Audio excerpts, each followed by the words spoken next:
Today we're going to talk about Fallout Shelter, the board game.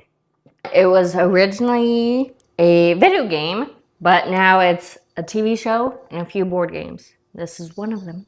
Who's it made by? Oh, that's my next line. That's your line, yeah. Fallout Shelter is made by Asmodee Games. And it's pretty cool. If you've played the Fallout Shelter, it's stuck. If you've played Fallout Shelter on cell phone, computer, I think it's on Steam, it looks like this. This game pays homage to that. Fallout is a 2-4 player game and it's worker placement. We're going to start off talking about the resources. In the box you have 30 rooms, 2 dice, 72 resource cubes, 4 resource trackers, and then you have 42 happiness tokens, and somewhere in here is a first player token, 31 items, 18 threat cards, and then 28 dwellers. And I lost a couple of my dwellers, so I have to replace them with some of these really cool Everdell 3D prints that I did, which I will leave in the description if you would like to print them yourself. Notice the difference between the room cards. There's some with the blue backs and some with the red backs. The red backs you don't want to shuffle, but the blue ones you do. Mm-hmm. The game comes with a couple of D6s, but we are going to play with some of our fancy die. Because they're heavier. I like this. They roll better. I want to show you the elevator cards because there's one for each color that matches the different tableaus. You don't need to shuffle the red room cards because there's a certain order they go during setup. The objective of the game is to have the most happiness tokens at the end. The game gets triggered by running out of threat cards or someone building 6 rooms in their vault. Notice our tableaus only have 2 vault dwellers. The reason why is because the rest are off to the side, but you can unlock them later as you're playing the game. You have your item cards up here, and then your threat cards. And then these are rooms that you can build as we're playing the game. And this is the default vault that you start the game with. And notice that these cards need to be in this exact order because this is the default vault. We'll take turns placing our dwellers in open spots. The cost is indicated in red at the bottom of the cards, and the reward is in green at the top of the cards. Notice there are letters on some of these spots. The letters correspond with what you see on the tableau. And the purpose of the letters we'll talk about here in a little bit. And then we also have resources on the tableau that match some of the icons on the rooms. So as an example, when you place a dweller onto that spot, you gain that resource. And so in this case, 2 food. Let's say I want to gain a new dweller.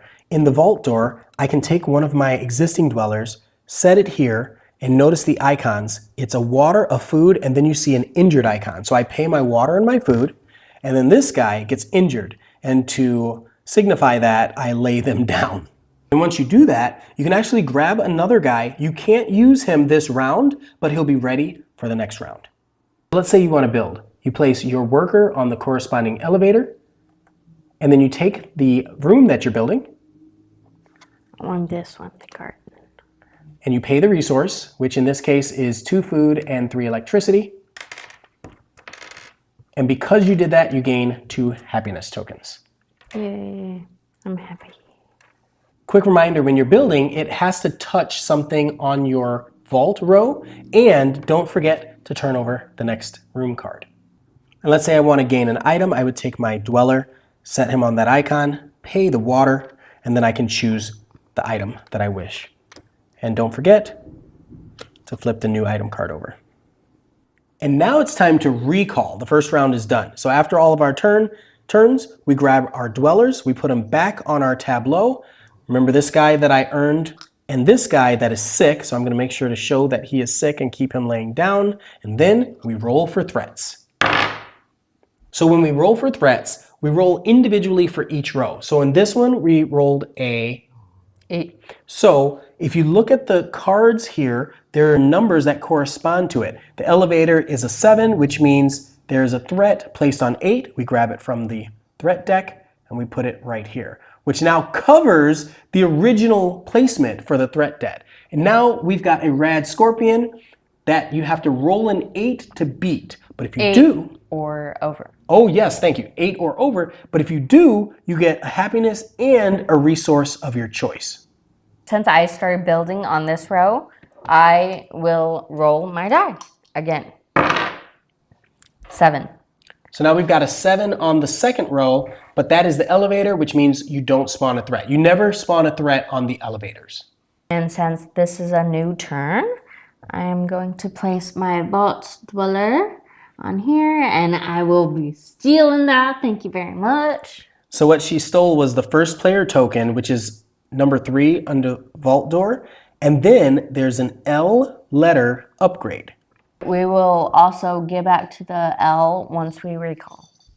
Notice I still have an injured guy. I'm going to take him and put him in the med bay here. There's no cost, but I can stand him up so I know that he is healed. You can take a look at some of the other icons that are in the game. Since they're on the back of the book, I'm not going to go through each one of them. So I will put my Dweller right there. Okay, this is in the wasteland. It costs 2 water. Can you pay your 2 water, please? Thank you. And now we refresh. First, it says refresh all your cards. Get these items out of here and put 3 new ones. And then you get to take one. I will, it's a missile launcher. And then I will go ahead and replace the one that you took. And now I'll place one of my dwellers on this up arrow, which is number 6. The up arrow signifies that I can choose any letter to upgrade on the next round. After all our workers are placed, we do the recall, but it's important that we know where we're pulling from. So in this case, she is getting an L upgrade, and I get to choose my upgrade. So I'm going to choose an A right here.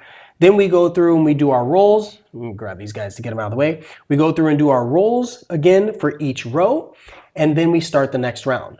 When we start the next round, oh, sorry, I forgot to give you your guy. When we start the next round, let's say I want to use this guy that's upgraded for an A. I'll say, okay, place him on the A for me. There we go. And because he's upgraded, what do I get? You get 2 more resources. So I get double the resources. So give me my 4 food. 4 food here. Now what's interesting is that same thing applies to if I'm fighting a threat. So if I'm fighting a threat, I roll an 8+, but I was trained in a P, then I get 2 happiness and 2 resources. You put 4 on your water, sir, when you should have put 4 on your food. You're right. I was supposed to get double food, not double water. Hopefully you have a partner that will let you know that you are not as thirsty as you think you are. So let's talk about how to use items in this game. Over here, I have the missile launcher. That is exhaust after fighting to reroll both dice. Use the new result. So I will place my dweller right there. I need an 8 or plus to fight the red scorpion. You failed 3. miserably. Great. Haha. But you still exhaust the item by turning it sideways. Yeah. So I reroll. What'd you get? Peanuts. 7. Oh, 7. Oh, you failed twice. Guess what? So He lays down because he's taking a nap. when we recalled the guys, this threat stays since I didn't get an 8 or a plus. So to trigger the end of the game, it is either A, you build the 6th vault and then finish up the round, or you place the last threat card. Oh, there's 2. You place the last threat card, and once you run out, that triggers the last round. Since it's the end of the game, you count all your happiness tokens. And this sucks. If you have any threats on your vault, on your level of the vault, you subtract 1 happiness for each threat. And so if it was right here, then the white player would lose 1 more happiness. Give it sad. I know, 1 plus 1 sad. So I think it's important that we talk about rule clarification items. So the first one we want to talk about is the ice cream cone. Okay, so you see here, it looks like an ice cream cone, but it's not. It's a syringe that is filled with radiation liquid. Hence why you put, dwellers on here or on here if they are very sick to heal them. The one that I want to talk about is when you exhaust items. So you exhaust the items by turning them sideways, but then at the new round, you ready them up again by turning them upright, and you can use them again. I also want to clarify that on the elevators, when you put a dweller on the elevator, you can build, which is the hammer, and also by building, you gain 2 happiness tokens. I will say there is no letter here to upgrade, so you can't grab 4 just for building either. I'm fighting the rad scorpion, and so I rolled a 9.